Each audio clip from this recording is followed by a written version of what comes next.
Hello दोस्तों, इस episode की स्टार्टिंग में हम देखते हैं कि लिू चेन और मिस जुई प्रैक्टिस करने के लिए ग्राउंड पर आए हुए थे। वहां पर वो दोनों एक दूसरे के मार्शल आर्ट टेक्निक को देखने के लिए वहां पर फाइट करने के लिए खड़े हुए थे। वहां पर मिस जुई लिू चेन से कहती है कि क्या मैच स्टार्ट करे, जिस पर लिू चेन कहता है कि मैं तैयार हूँ और वो अपने तलवार को भी बाहर निकाल लेता है। उनकी प्रैक्टिस को देखने के लिए वहाँ पर दो डिसाइपल छुपकर उन्हें देखने लगते हैं। उसके बाद मिस हान जुई अपने एरो की मदद से लिू चेन पर शूट कर देती है, जिसे लिू चेन अपनी तलवार की मदद से रोक लेता है और उस पर अटैक करके उसे दो टुकड़े कर देता है। उसकी तरफ भागते हुए अटैक करने के लिए आने लगता है। ये देखकर मिस जुई उस पर तीरों की बरसात कर देती है, लेकिन उन सभी तीरों को लिू चेन बहुत आसानी से डॉज कर रहा था और उन्हें डिस्ट्रॉय भी करते जा रहा था। लेकिन मिस जुई का एक एरो उस छुप कर देखने वाले डिसाइपल के सर पर लग जाता है और वो डर से नीचे गिर जाता है। लिू चेन मिस जुई के बहुत ही ज्यादा करीब आ गया था। ये देखकर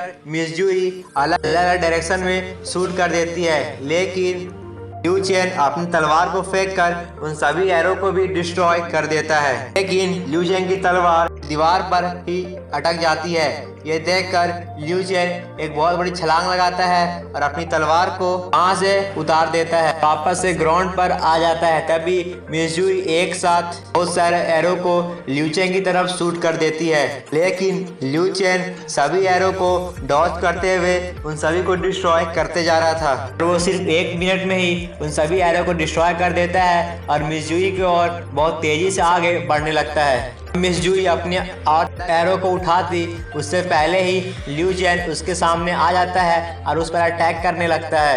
लेकिन मिस जुई की भी मार्शल आर्ट बहुत ही ज़्यादा पावरफुल थी, इसीलिए वो अपने एरो की मदद से लिू चेन के सभी अटैक को बहुत ही आसानी से डॉज कर रही थी और मौका देखकर दोबारा से उन एरो से लिू चेन की तरफ शूट करने लगती है। लेकिन लिू चेन उन एरो को भी डिस्ट्रॉय कर देता है। इसके बाद मौका देखकर मिस हान जुई लिन जुई एक लंबी छलांग को लगाती है और अपनी पावर की मदद से सभी एरो को एक बार में शूट कर देती है, लेकिन लिू चेन सभी एरो को बहुत ही आसानी से डिस्ट्रॉय करते जा रहा था। इसके बाद मिस जुई एक बहुत ही पावरफुल एरो से चेन की ओर शूट कर देती है, जिसे लिू चेन थोड़ी दिक्कतों के बाद उसको भी डिस्ट्रॉय कर देता है और वो उस एरो की फोर्स की वजह से पीछे की ओर भी चला जाता है, लेकिन वो खुद को किसी तरह से संभाल लेता है। लेकिन तभी मौका देखकर मिस जुई एक ट्रू फायर फ्लेम वाला एरो लिू चेन की ओर शूट कर देती है। इस एरो को अपनी तरफ बढ़ता हुआ देखकर लिू चेन बहुत तेजी से उसके ओर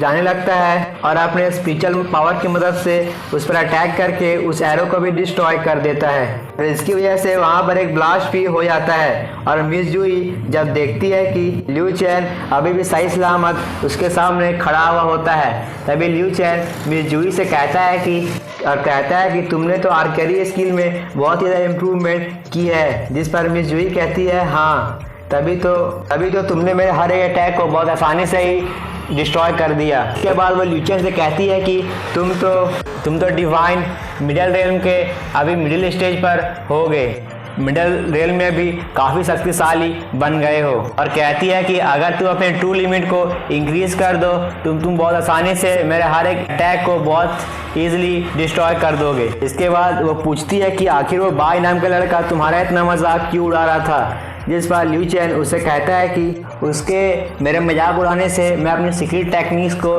प्रैक्टिस करना छोड़ दूं। जिस पर मिस जुई कहती है कि अगर तुम सिर्फ सीक्रेट टेक्निक के पीछे ही रहोगे तुम बाकियों से बहुत ज़्यादा पीछे रह जाओगे और ये बात मुझे बिल्कुल ही पसंद नहीं है। तभी वहाँ पर जुई की फादर का आवाज आता है और वो कहता है कि थोड़ा सा तुम लोग अब ब्रेक कर लो और कुछ खा लो। तभी हम देखते हैं कि वो डिसाइपल अभी भी जमीन पर सो रहा था, तो वो लड़की उसे लात मारते हुए कहती है कि उठ जाओ, हमें बहुत सारा काम भी अभी करना है, और वो तुरंत ही उठता है और उस एरो को अपने कैप से बाहर निकाल लेता है। वहीं दूसरी तरफ हम देखते हैं कि मिस जुई के फादर अंकल हुआ उन दोनों के लिए बहुत ही स्वादिष्ट डिश बनाए थे।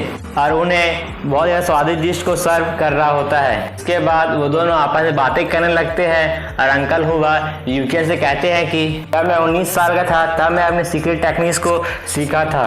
कहता है कि मैं अपनी मेन फैमिली में सीक्रेट टेक्निक सीखने वाला सबसे यंग आदमी बन गया था। तो वो उससे पूछता है कि तुम तो अभी सिर्फ 15 साल के ही हो और तुम इतने जल्दी सीक्रेट टेक्निक को क्यों सीख रहे हो। पर ल्यूचेन उसे जवाब देता है कि मैंने एक बार सुना था कि हमारे दांगलिंग मैंसन में एक आदमी ने सीक्रेट टेक्निक को सिर्फ 15 साल की उम्र में ही सीख लिया था। ये सुनकर मास्टर कहते हैं कि वो तो मास्टर यू युवा का डिसाइपल था और तुम खुद को उन लोगों से कंपेयर मत करो। तुम भी बहुत ही ज़्यादा पावरफुल हो और तुम भी बहुत ही ज़्यादा महान डिसाइपल हो। इसके बाद ल्यूचेन उनसे कहता है कि आपको मेरी हिम्मत बढ़ाने के लिए आपका शुक्रिया। इसके बाद मिस्टर ह्यूआ ल्यूचेन को एक बुक देते हैं और कहते हैं कि मुझे पता है कि तुम्हें गॉड्स के बारे में पढ़ने में बहुत ज़्यादा इंटरेस्ट है, इसीलिए मैं तुम्हें ये बुक देना चाहता हूँ। इस बुक में एक डिन फेंग नामक गॉड की बायोग्राफी लिखी हुई है। उसने शॉर्ट सीक्रेट टेक्निक भी सीखी हुई थी और मेरे हिसाब से ये तुम्हारे लिए बहुत ही ज्यादा लाभदायक साबित होगा।